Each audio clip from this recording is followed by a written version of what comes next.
All right, just take a short video of how to use this with all the controls.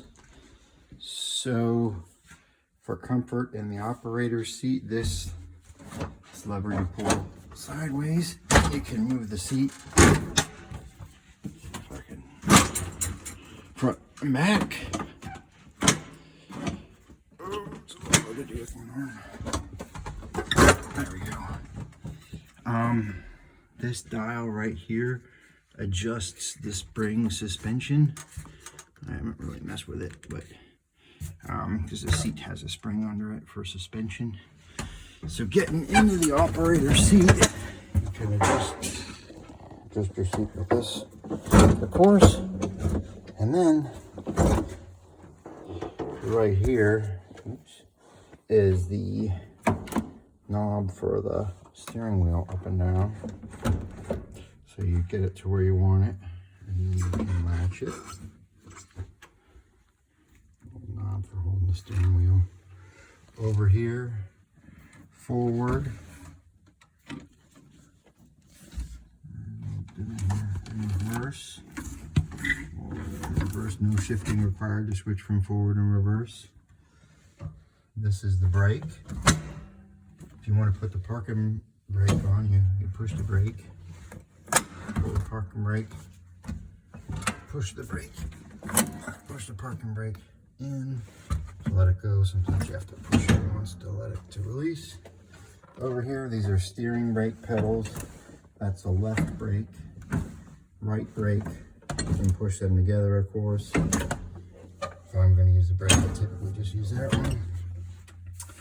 On the controls, this is the throttle. We'll start up here. Snow blowing.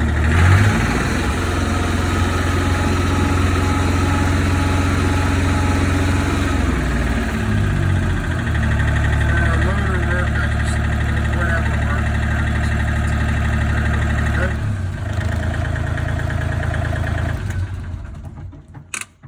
Headlights, that knob all the way on. The four ways sort of work. Some of those backlights don't work. Turn signals, yeah, don't worry about them, they don't work. This is cruise control. I don't ever really use it. The heat is always on, so this knob doesn't work. As far as the fan, there's a little switch back here. High and low, rocking back and forth. Up here, there's a switch for the windshield wiper. If it gets a little hot or steamy in the cab, you can open up the windshield, put those two things, push it front, and then these pop down. And you have a little bit of a windshield vent. You can just leave that shut though. Leave those pop down.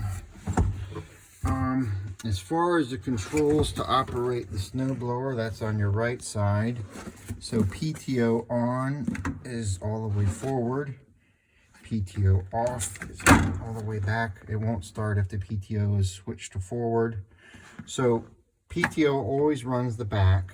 If you want to run the front one too, you got to pull that up. So pulling it up and then pushing it on, that'll run the snowblower. You typically want to be at about 2,500 RPM, basically full throttle to run the snowblower effectively. So I'll just leave that up. Leave that off. This is the 3-point hitch. It's a position control system, so it'll go until it's at that position, either up or down. So you don't need to move it too much and it'll move. So I typically just do it basically all the way down. That's all the controls on this side. Over here, you have your ranges, A, B, and C. C is basically only going to be worthwhile if you're running down the highway or down the road or something. So B is good. B is what I use 90% of the time. It'll be good for snow blowing and all that. Neutral, you don't really need that. And then A is only if you're going to be pulling something really heavy.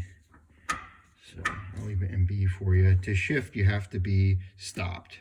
You don't have to push a brake and we have to be stopped. It's really easy to get into four-wheel drive. You can just leave it in four-wheel drive unless you're on pavement. It'll shift into four-wheel drive while you're going. To shift out, you have to be stopped. And if it doesn't shift out, you just back up a foot or two and it'll pop right out. But it pops in super easy. If you're spinning or whatever, pop right in. So that's four-wheel drive. This right here is the differential lock. If you get a little bit stuck, you just push it down and hold it down, and that'll lock up your rear tires. As soon as you let go while you're driving, that'll pop back in. But since we're not driving, I had to push it up. So yeah, you just hold that down, it'll lock your rear tires. I think that's about everything here. You don't really need glow plugs. I've never used them. It just fires right off. Oh, and then as far as the actual snowblower controls, this lifts it up. This will swivel your chute to the left. This swivels it to the right. This pushes the snowblower down, but it puts pressure down. It'll actually lift up the front of the tires. I typically put it all the way front till it clicks. Right there it clicks. That's a float position where it doesn't put any down pressure down on the front. So that's typically what I'll do when I'm snowblowing. You can still go right and left in with the thing in the float.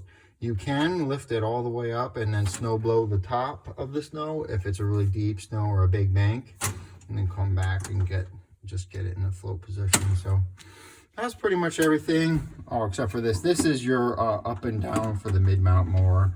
It has a hydraulic cylinder underneath that. It's actually hooked up right now, but there's nothing attached to it. So up and down for the mid-mount mower. And then to get out, you just lift up on the latch. So that's everything.